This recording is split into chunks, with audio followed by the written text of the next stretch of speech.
आज हम बात करने जा रहे हैं भारत के रियल जेम्स बॉन्ड की, जिसकी प्लानिंग ने पीओके तक को हिला के रख दिया। अजीत डोभाल। ये आदमी ना कभी मीडिया में दिखता है ना हेडलाइंस में, पर इंडिया का हर बड़ा मिशन इनके बिना अधूरा है। तो चलिए आज जानते हैं इनकी कुछ मेजर मिशंस के बारे में। Mission 1, Mizoram 1970s Mizo national front infiltration.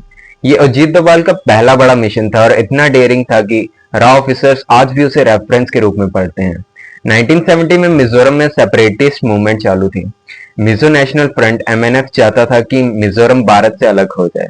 MNF के पास फॉरेन सपोर्ट भी था और उन्होंने गुरिल्ला कैंप्स भी बना लिए थे। भारत के लिए सीधा एक थ्रेट था। तब अजीत डोभाल को एक अकेले ऑफिसर को बिना किसी आर्मी बैकअप के भेजा गया। वो 6 साल वहां रहे। उन्होंने एमएनएफ के टॉप कमांडर लाल डेंगा का भरोसा जीता और उसके कोर ग्रुप का मेंबर बन गए। अजीत डोभाल ने पूरा नेटवर्क समझा और इंफॉर्मेशन लेकर इंडियन आर्मी को पास की, जिसकी वजह से एमएनएफ की एकदम बैकबोन टूट गई।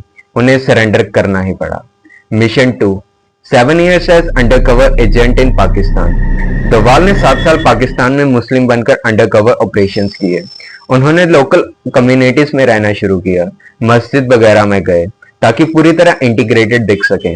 वहां से उन्होंने आईएसआई के प्लान्स, टेररिस्ट कैंप्स के लोकेशन और पाकिस्तान की इंटरनल इंस्टेबिलिटी तक गैदर की। इंडिया में आते ही उनके इंटेलिजेंस इनपुट से मल्टीपल इन्फिल्ट्रेशंस फेल किए गए।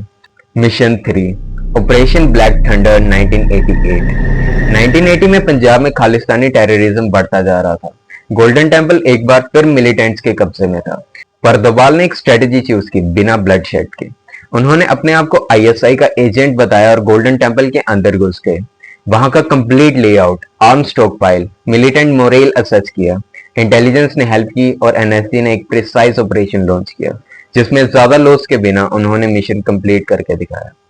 Mission 4, Kandahar hijack 1999। दिसंबर 1999 में Indian airline flight IC-814 Kathmandu से दिल्ली की तरफ जा रही थी और उसे 5 टेररिस्ट हाईजैक कर लेते हैं और प्लेन्स को कांधार अफगानिस्तान की तरफ ले जाते हैं। उस समय वो तालिबान के कंट्रोल में था। फिर अजीत डोभाल को नेगोशिएटर बनाकर भेजा जाता है। सिचुएशन क्रिटिकल थी। बात 176 लोगों की जान की बनी थी।